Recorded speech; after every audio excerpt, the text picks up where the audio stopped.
Vega X was a colony far from Earth.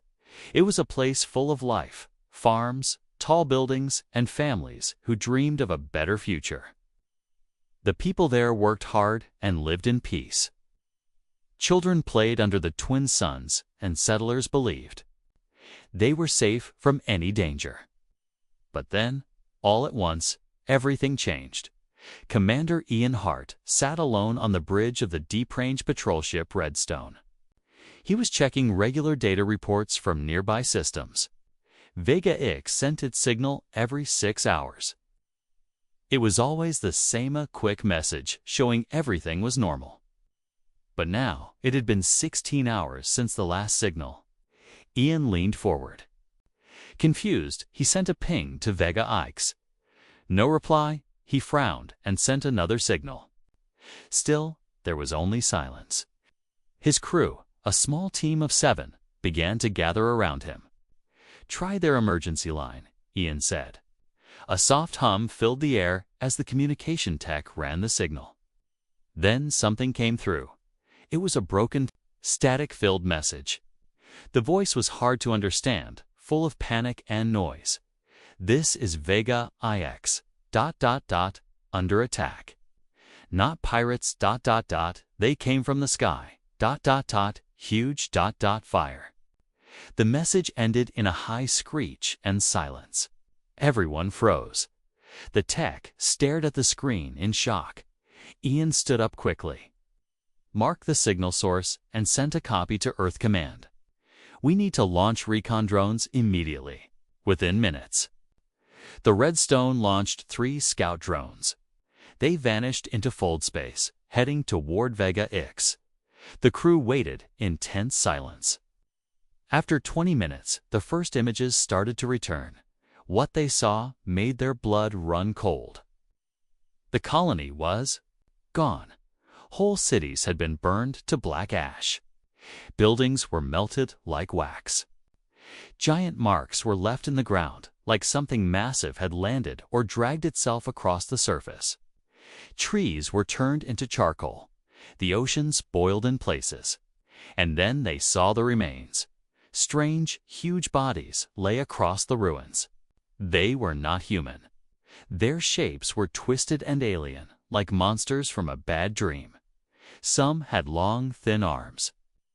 Others had many legs and skin like stone. One was as big as a city hall. They looked like they had died in a fight. But how? Who had killed them? Are there any survivors? Ian asked. The medical drone found 3 escape pods floating far from the planet. Inside were 4 colonists, 2 adults, and 2 children. They were half-frozen, scared, and weak. One of them, a woman named Claire, kept repeating, "They didn't want to take anything, they just wanted us gone. Burned everything. Watched us run, ... Double quotes. Ian took a deep breath. This was not a pirate raid. This was not an accident. It was war. But no one knew who the enemy was. Back on Earth, the Federation Council met in secret. The news of Vega X hit them hard. 40,000 people were gone. Only 4 lived. There had been no warning. No message of demands. Nothing. Just death, Admiral. Lisa Monroe stood at the center of the room. Her voice was calm, but her face showed her anger. This was not a misunderstanding. This was not a border mistake. They came from deep space, and they came to destroy. Vega X was not the end. It was the beginning. Some members of the council wanted to wait. They wanted more information. But others, like Monroe, said waiting was dangerous. We cannot risk another Vega X. We must respond, and we must do it now. The vote was close, but in the end, the council gave the order. Start full military readiness. All fleets were to report for duty. Shipyards would begin working non-stop. War was coming, and Earth had to be ready.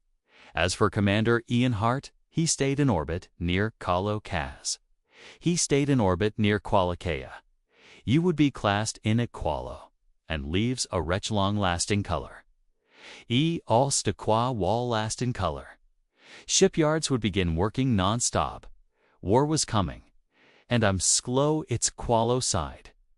AC, ni mo, ni sid, AC spay, other salak to sal with kide up. We alive I me, by unse delad. It's a like, it's it to kakao six I, it's it to me my kaki to sick it's it cat, pie you slit, sits to it to buy it, gets but this to buy it, to tie assist up to pick that go to sec.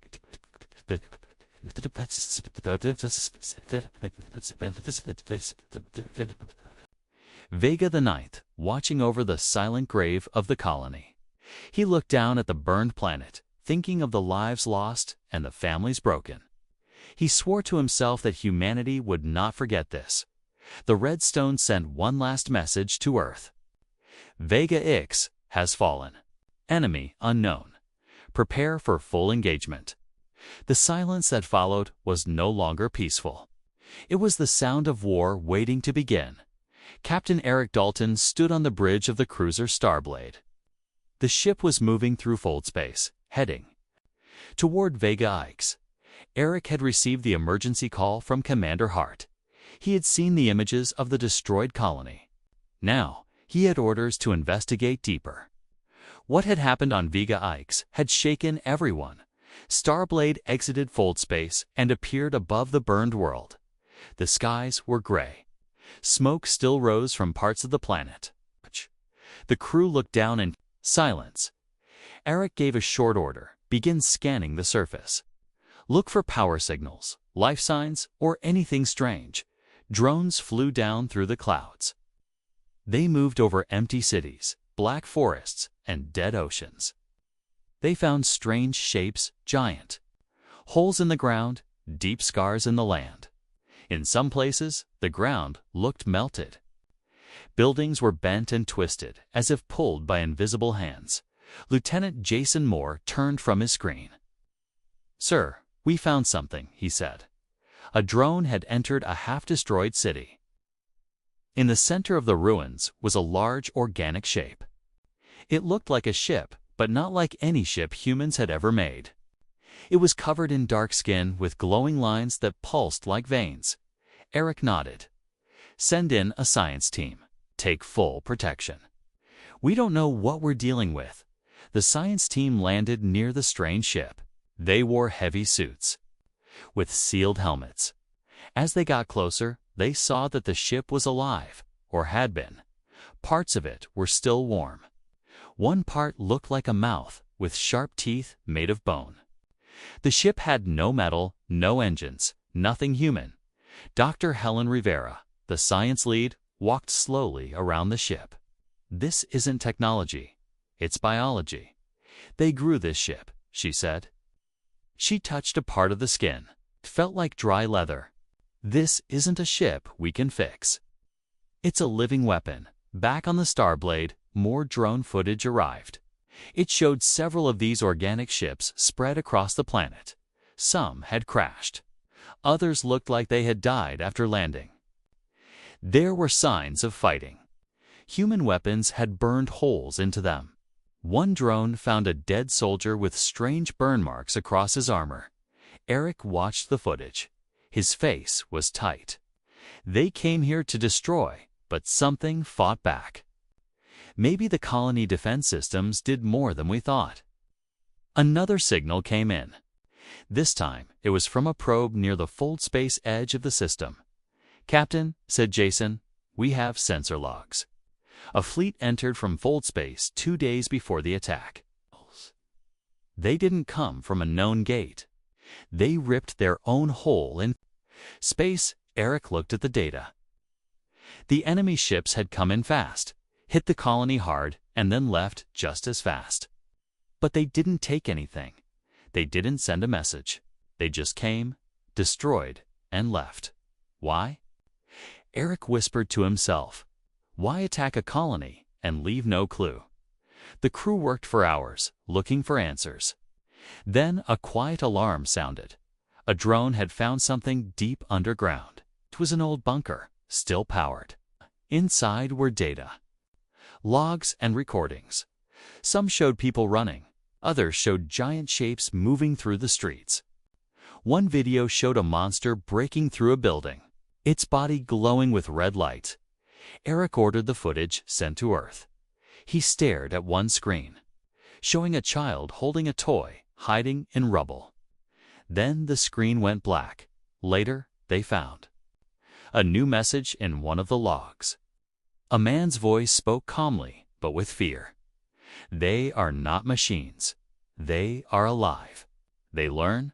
They copy. They don't talk. They just ... watch. We tried to fight. Some of us did. But they knew where to hit. They hit our power, our shields, our shelters. As if they had seen our plans before we made them, Eric walked to the front of the bridge. He looked out at the dead planet. He felt something he had not felt in years. Fear. He turned to his crew. Send all data to Earth. Mark this species as Class Red. Unknown threat, high risk. We need to name them. Jason nodded. What should we call them, sir? Eric thought for a moment.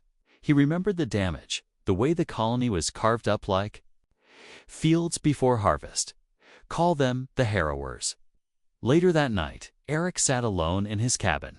He watched the same video again and again, the one with the giant shadow moving between the burning buildings. It didn't run, it didn't hide. It just walked calmly, as if it owned the place. Eric whispered, "What are you? And what do you want from us?" The harrowers had left, but their message was clear. They were testing, watching, maybe planning. Vega Ix was not their goal. It was just their start. The Starblade stayed in orbit for another day. Then it turned and headed back to Earth. There were no more survivors to find. Only questions and the feeling that something far worse was coming.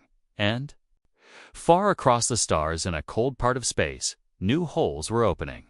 The harrowers were not done. News of Vega Ix spread fast. People across Earth and its colonies were shocked. They had seen the pictures of the destroyed cities, the bodies, and the strange creatures. Everyone now knew the truth. Humanity was not alone, and not everything. Out there was friendly. The leaders of Earth met at the United Systems Hall in New Geneva. The top military officers, scientists, and colony governors all gathered. The room was quiet. No one smiled. The images from Vega Ix played on a large screen. When they finished, Admiral Lisa Monroe stood up. "We are not ready for this kind of enemy," she said. "But we must be. If we wait, they will come again. If we do nothing, more colonies will fall." Earth could be next, the Council voted. The answer was clear. Humanity would prepare for war.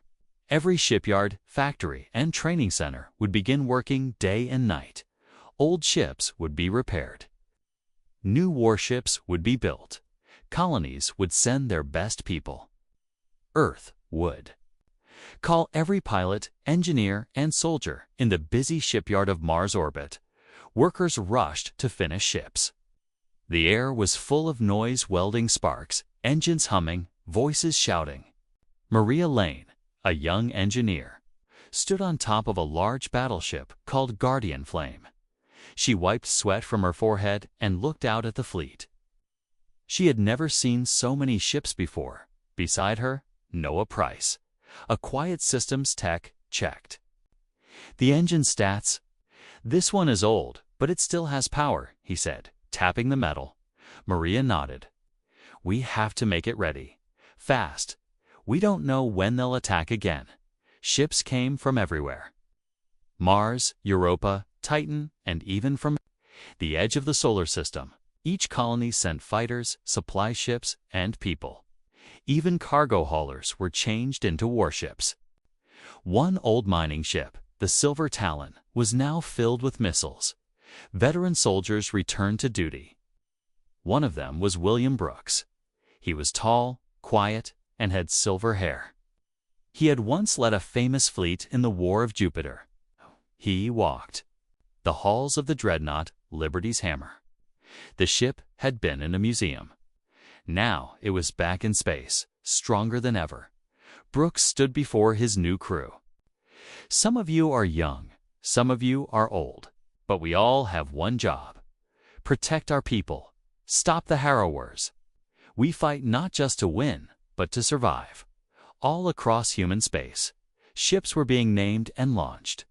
The Vigilant was once a science. Ship now full of plasma weapons. The Night Star, once a deep space explorer, now carried heavy cannons. Every ship had a new purpose. Training camps filled with new soldiers. On Earth, in the cold mountains of Alaska, young recruits trained in snow and wind. One of them, Lucas Reed, learned how to use heavy armor. His sister, Mia Reed, trained to be a ship pilot. They wrote letters to each other every week, talking about their dreams and their fear. In orbit above Europa, the command ship Resolute Dawn began to lead the growing fleet. Admiral Monroe watched the data come in. Every day, more ships joined.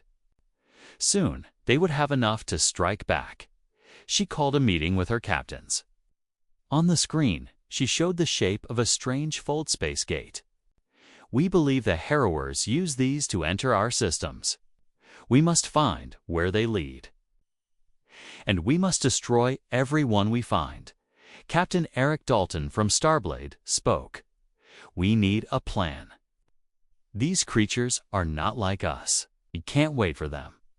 To talk, we must hit them first, and hard. Monroe nodded. We will, but we must also be smart. Use their own tricks against them. Learn how they fight, and stop them before they reach another colony. Work continued for weeks. Then months, the sky near Jupiter began to fill with ships. Fighters, cruisers, heavy destroyers, missile barges, and supply vessels floated in lines. AI-controlled carriers, stealth ships, and long-range sensor probes stood ready. They all formed into battle groups, each with a mission. The fleet was now the biggest in human history. Over 700,000 ships stood ready. They waited for one word: launch. One by one, families said goodbye to their loved ones. Some cried, some held hands. Others said nothing, only looking into each other's eyes. Everyone knew what was at stake on board. Liberty's Hammer. Brooks looked at a small photo of his daughter. She had died years ago in an accident, but he always carried her photo. He placed it on the control panel and whispered, "This one's for you." Emma Maria Lane stood beside the engine core of Guardian Flame. She turned to Noah. "Do you think we can win?" Noah looked back at her. "I don't know, but we have to try. We're fighting for everything." Admiral Monroe stood on the bridge of Resolute Dawn. She looked out at the fleet. "Send the signal." "It's time." Lights blinked. Across the ships, engines roared. Fold space drives powered up. The stars began to twist and stretch. Humanity was no longer running, no longer hiding. The Titans had awakened. And now they were going to war. The fleet stood ready near Jupiter. Ships filled the black sky. They stretched as far as the eye could see. Lights blinked in every direction. It was the biggest fleet humans had ever built. Over 700,000 ships floated in silence, waiting for the signal. Admiral Lisa Monroe stood on the bridge of the Resolute Dawn. She looked at the fleet through the glass. Her officers watched their screens. Engines were charged. Weapons were loaded. Crews stood at their posts. Everyone waited. Monroe spoke into the ship-wide channel. "This is it. We don't know where they will strike next, but we will strike first. We will protect our people. We will show them who we are." The order was sent. Lights across the fleet turned blue. Fold space drives powered up. One by one, ships vanished into streaks of light. They moved across space, heading toward the last known place of the enemy. The fleet came out near Vega X. The dead colony floated below. The surface still burned in places. But the fleet did not come to mourn. It came to fight. The ships began to spread out. Drones flew ahead.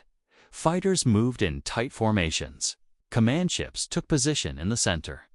The heavy warships formed a shield wall. Behind them, missile ships and carriers waited. The fleet looked like a living thing.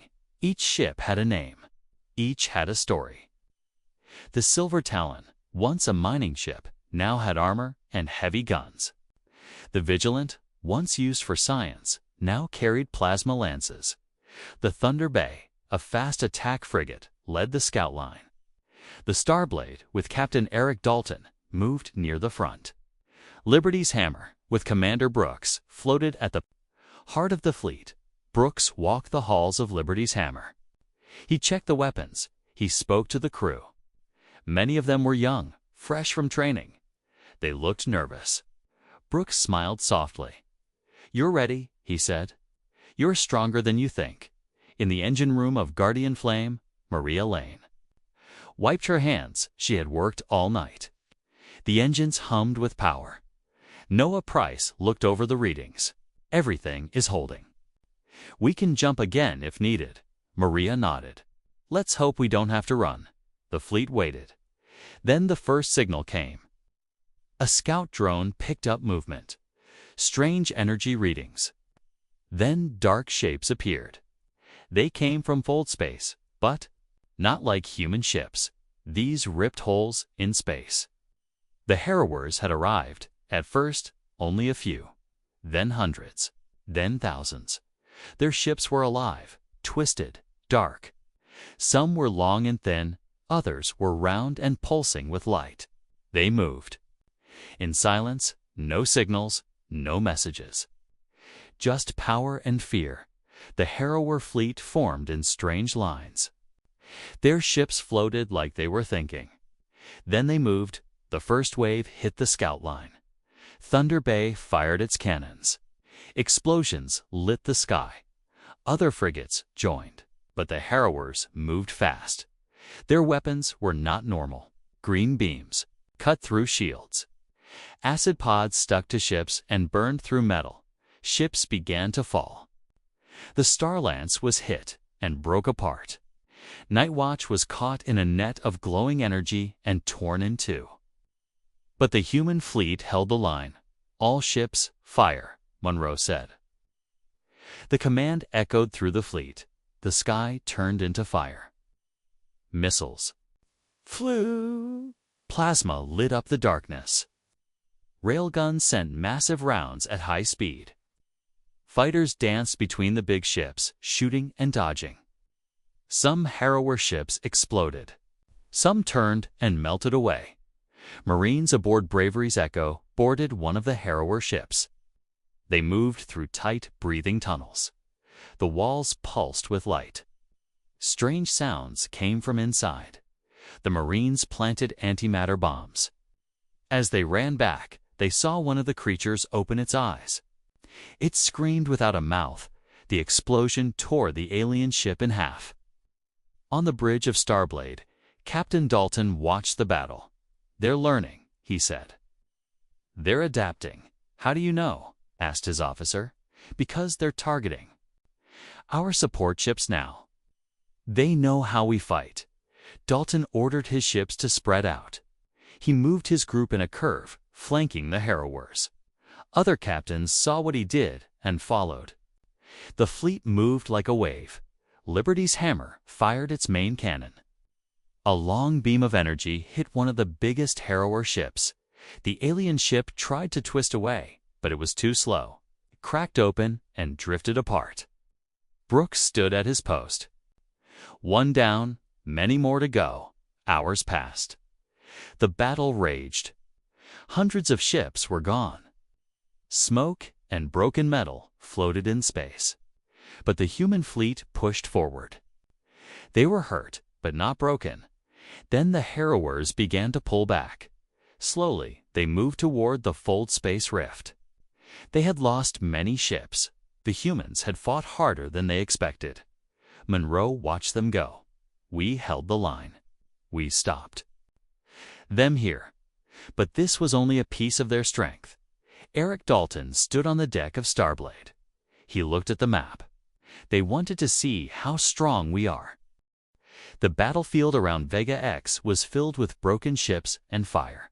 Wreckage floated through space. Some pieces were still burning. Human ships moved slowly, searching for survivors. Medical shuttles flew back and forth. Repair drones worked. On damaged hulls, the first battle was over, but the cost was high. Admiral Lisa Monroe stood on the bridge of Resolute Dawn. Her uniform was torn, her voice was calm, but her eyes showed the weight she carried. "We lost many ships, too many," she said, "but we did not run. We did not break. That matters." She looked at a list of lost ships. Names scrolled down the screen. Nightwatch, Iron Resolve, and Starlance were gone. Hundreds of smaller ships were missing. Thousands of lives had been lost. But the fleet had held its ground, Captain. Eric Dalton sat in his chair on the Starblade. He listened to the reports. His ship had taken damage, but it had survived. He looked out the window at the battlefield. "They didn't expect us to fight like this," he said. His officer, Mira Chen, nodded. "We made them bleed. That gives us time." On Liberty's Hammer, Commander William Brooks walked through the halls. His ship had taken heavy fire. Parts of it were dark. The repair crews worked non-stop. He passed by a young officer sitting on the floor, holding her helmet and crying softly. Brooks stopped. "Get some rest," he said gently. "You fought well." We all did, in the engine room of Guardian Flame. Maria Lane and Noah Price worked side by side. Sparks flew as they replaced a damaged coil. Maria wiped oil from her face. "We were lucky." Noah nodded. "Luck runs out. We need better armor, better tools, better everything." Maria agreed, "and more time. We need time to prepare." A team of Marines returned from a dangerous mission. They had boarded a damaged Harrower ship before it could escape. Inside, they found strange rooms that looked alive. The walls moved. Lights pulsed like a heartbeat. The Marines found something even more strange, a control chamber filled with organic shapes and floating lights. One Marine, Sergeant Peter Hall, placed a charge near what looked like a nerve center. As the team ran back, they saw one of the walls open. A tall, dark creature stepped out. It didn't run, it didn't shout. It just looked at them. Its eyes glowed blue. The bomb exploded. The whole ship broke apart. The Marines escaped, barely, back. On the science vessel Nova Child, Dr. Grace Nolan studied the remains. She had pieces of the Harrower ship in her lab. She wore gloves and worked slowly. Her eyes were tired, but her mind was sharp. "These things aren't just ships," she said. To her team, "They are part ship, part creature. They grow. They heal. They can think in ways we don't understand." One young scientist asked, "Do you think they feel pain?" Grace didn't answer right away. She looked at a pulsing piece of tissue on her table.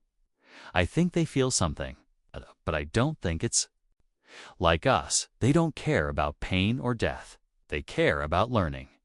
She turned to a new scan. This one had something new.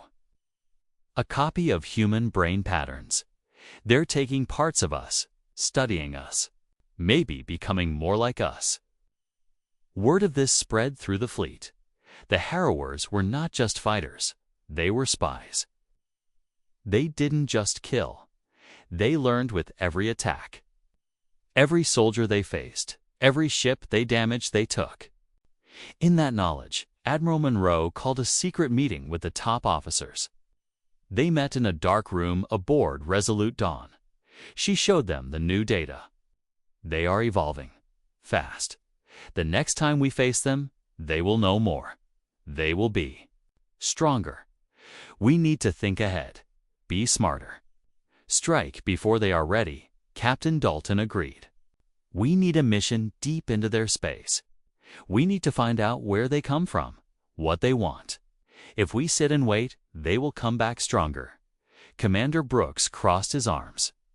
Then we take the fight to them. Find their gate. Destroy. It cut them off from us. Monroe nodded. We'll need a special team. Fast ships. Volunteers. We hit them where it hurts. Meanwhile, across the fleet, people worked harder than ever. Engineers built new weapons.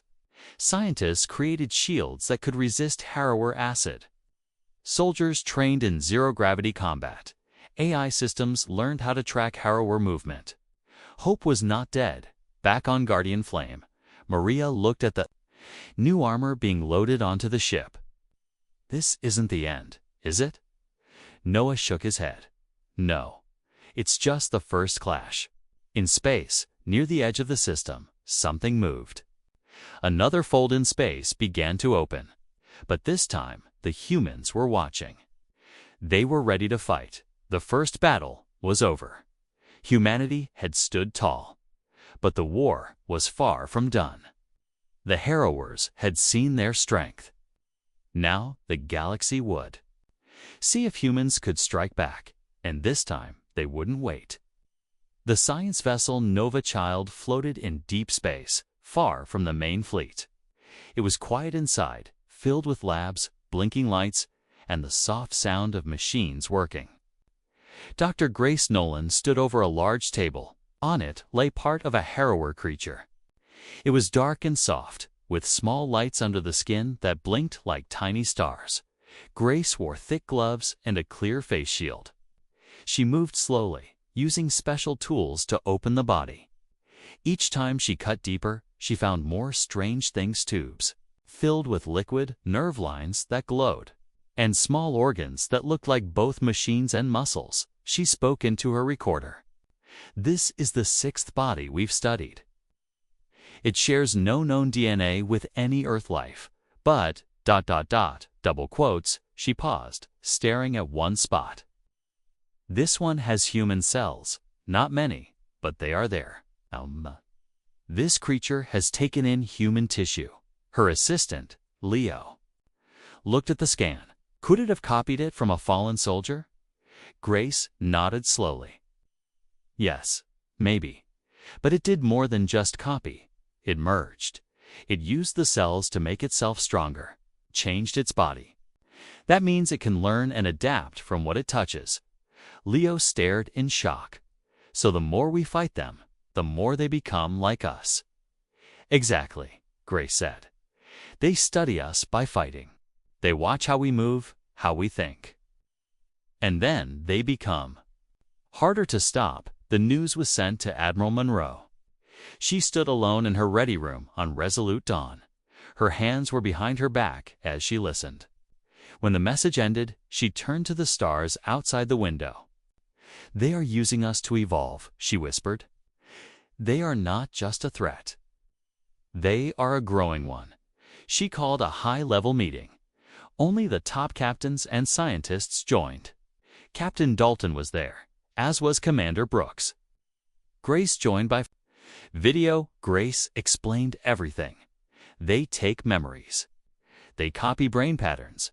They might even be able to take thoughts. Brooks looked angry.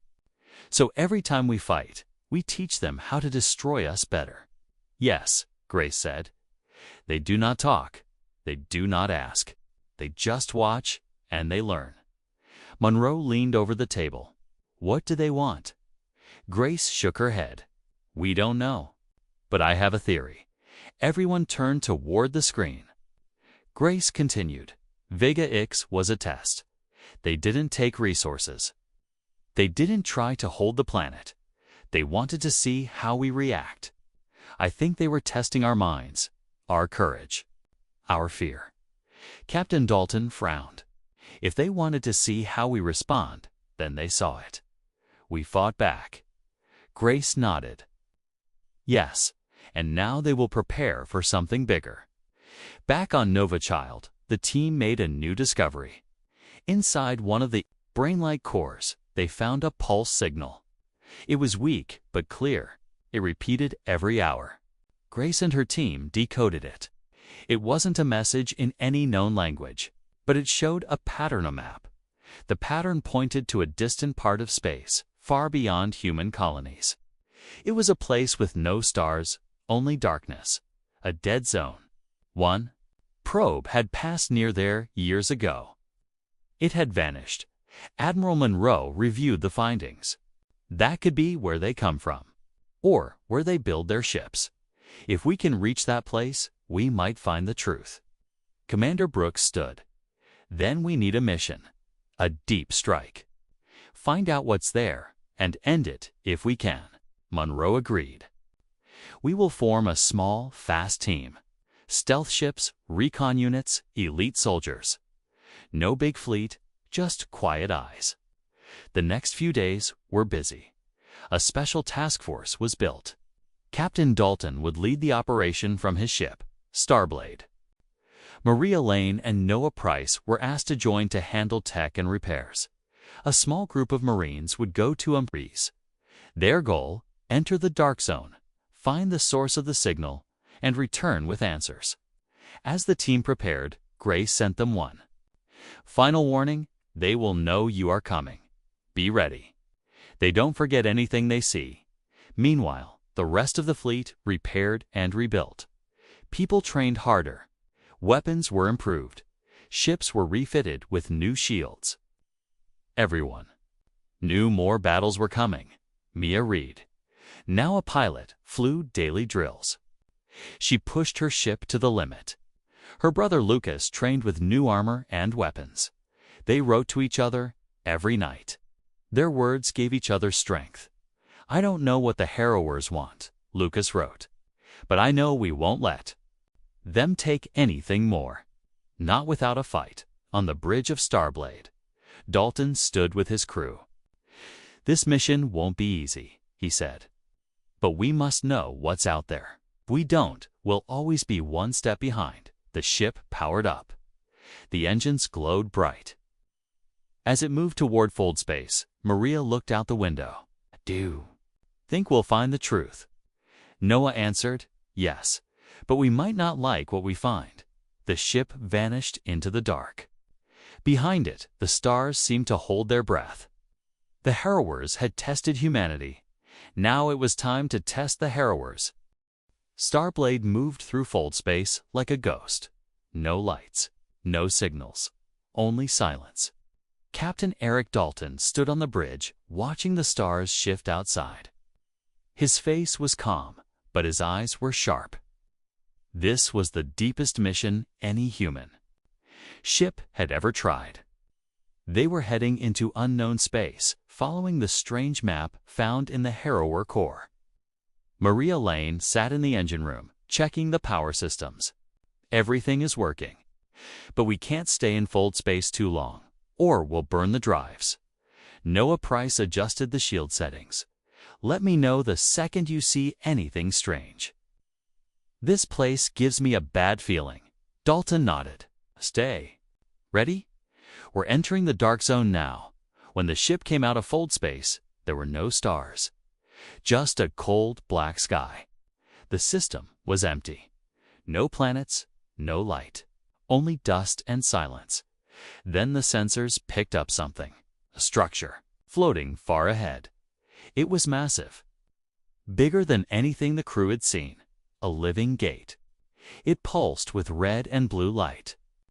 The gate twisted slowly, like it was breathing. "This is it," Dalton said. "Start scans." But no signals. "No noise," Maria whispered. "It looks alive. Is it sleeping?" Noah shook his head. "I don't think it ever sleeps." The gate was surrounded by broken ships. Not just human, old alien ships. Some were rusted and torn. Others were covered in strange growth. It was like the Harrowers had taken pieces from each one. The Marines on board suited up. Sergeant Alina Cruz led the team. "We go in quiet. We plant the charge, and we get out. No hero moves. We don't know what's waiting in there." Dalton looked at his crew. "Once they go in, we hold position. If anything moves, we run. We don't fight." Not here. The small shuttle launched from Starblade and moved toward the gate. As it got close, the gate began to react. Lights along its surface grew brighter. Strange signals pulsed through the dark. But the gate didn't open. Inside the shuttle, Elena saw shadows moving across the walls of the gate. "Something's watching us," she said. They landed on a flat surface near the core. The Marines stepped out. The surface was soft, like old skin. It made a low sound with each step. Noah watched from the bridge. "They're in. They're planting the device back inside the gate." The Marines reached the power center. It looked like a huge heart beating slowly. Elena placed the charge carefully. "Let's go," she said. But then something moved. From the walls, tall shapes began to rise. Harrowers, they had been hiding in the walls. One of them opened its eyes, glowing blue. "Run!" Elena shouted. The Marines fired their weapons, slowing the creatures down. The heart began to beat faster. The gate started to open. A huge hole tore in space. Harrower ships began to pour through, back. On Starblade, alarms rang. "Captain, the gate is opening. Hundreds of ships are coming through." Dalton gave the order. "Get them out now." The shuttle rushed back with only 4 Marines on board. 2 had been lost. Elena was hurt, but alive. The bomb timer counted down. "Hold steady," Dalton said. "We wait until the last second." The Harrower ships saw them. Some turned and moved toward Starblade. The ships started shaking. Maria yelled, "Shields dropping. We can't hold much longer." 10 seconds, Noah said. The bomb went off. A bright light filled the sky. The gate shook, cracked, and then began to collapse. The rift in space closed fast.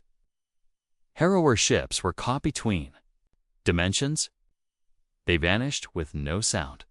Starblade was thrown backward. Systems went dark. Sparks flew. People hit the ground, but they were still alive. Dalton stood slowly. "Status." Maria checked the engines. "Bad, but not dead. We can move." Noah looked at the sensors. "The gate is gone. And so are most of the ships." Elena sat in the med bay, her arm in a sling. She looked at the screen and smiled weakly. "We did it." The ship turned and made its way back to human space. It would take time. The journey would be hard. But they had won. Back near Earth, the second wave of 200,000 reserve warships had joined the fleet. The new ships were stronger, faster, and ready. Admiral Monroe stood at the front of Resolute Dawn. She had heard the news. They destroyed the gate. Starblade made it back. "We have a chance." Commander Brooks looked out at the fleet. "Then we strike. We take every gate, every rift, and shut them down." Monroe nodded. "Send the order. Full push into enemy space." No more waiting. Across the stars, the human fleet moved again. Now they had hope. Now they had proof that the Harrowers could be stopped. They had lost much, but they had learned. Now they were ready to fight back with everything they had. The war was not over. But for the first time, humanity was ahead. The galaxy would remember the day Starblade destroyed the gate. It was the day when the wrath of mankind crossed the stars. Months passed since the destruction of the Harrower Gate. The galaxy was still. Quiet, but now it was a different kind of silence. It was not the silence of fear. It was the silence after battle, after sacrifice, after victory, on Earth. People walked in the streets again with hope in their eyes. Children played under blue skies. Families visited parks and gardens. The news showed pictures of the brave men and women who had fought in the war. Heroes were remembered and their stories were told. In the center of New Geneva, a great memorial was built. It had the names of all the fallen from Vega X to the last battle near the Harrower Gate. Maria Lane stood in front of the wall. She placed her hand on the cold stone. "We didn't forget you," she said softly. Noah Price stood beside her. He held a small device. It played a recording from one of the Marines who had died during the mission. The voice was quiet but calm. "If you hear this, it means we made a difference. Tell my family I loved them. Tell Earth we stood strong, far above the planet." The fleet was still busy. Ships returned from long patrols. Engineers worked on new ship designs. Scientists shared data from the mission. The WatchNet system was being built, wall of satellites and sensors that would watch every corner of known space. No gate would open without warning again. Admiral Monroe walked the halls of Resolute Dawn. She was tired, but her steps were strong. She met with leaders from every colony. They talked about peace, safety, and building together. The war had brought people closer. Now they had to stay united. Commander Brooks had not returned. Liberty's hammer had been lost during the mission to destroy another Harrower gate. But stories of Brooks' final act spread through every ship. He had stayed behind to make sure the rift closed. He had saved thousands. A new dreadnought was already being built. Its name, Brooks' Honor. Mia Reed flew her fighter through the outer rings of Saturn. She was now a full pilot. Her brother Lucas worked on the surface base, helping train new soldiers. They sent messages every week. "You still flying fast?" Lucas asked in one message. Mia smiled as she replied, "Always. But now I fly for peace, not just war, on Nova Child." Dr. Grace Nolan continued her studies. The Harrowers had gone quiet. No new attacks, no signs. Some believed they were truly beaten. Others, like Grace, believed they were only hiding. "They are smart," she told her team. "They learned from us. They know we're watching. They will not come the same way again." She helped design new scanners, better shields, and new AI systems. "To track strange activity, we won this battle," she said. "But the galaxy is still full of dangers. We must stay ready." The colonies that had been quiet for months began to grow again. New settlements rose from the ground. One of them, on Mars, was named Vega's Hope. Another, in the Kuiper Belt, was called Dawnfall. They were built in honor of those lost. Eric Dalton walked through the bridge of Starblade. The ship was still in service, still flying strong. New crew filled the halls, but some old faces remained. Alina Cruz had become the chief of security. Maria and Noah stayed aboard, watching over the ship's heart. Dalton stood at the front and looked out at the stars. He spoke quietly to his crew. "We fought in the dark. We came back stronger. We are ready for whatever comes next." The stars outside sparkled. Peace had returned, but everyone knew it was not forever. The galaxy was too big, too strange. But this time, humanity had proven something important. They had shown that they would not break, that they would stand together, that even in the face of fear, they would rise. Admiral Monroe stood before the United Systems Council. Her voice was strong. "We will not be caught by surprise again. We are building a future where no colony stands alone. We are one people, one force, one shield against the dark." The council agreed. New laws were passed, new teams formed, old rivalries forgotten. The war had left scars, but also strength. One evening, Monroe stood alone in the command room of Resolute Dawn. She looked at the stars. She remembered Vega Ix, the silence, the fear. She whispered, "Never again." Outside, ships flew in tight formations, shining against the black sky. They carried the flag of Earth and the colonies. They flew not to fight, but to protect. The Harrowers had come with fire. They had tested humanity, but in return, they had met something they could not break. Now the stars held new meaning. They were no longer just lights in the dark. They were homes, dreams, and above all, they were protected.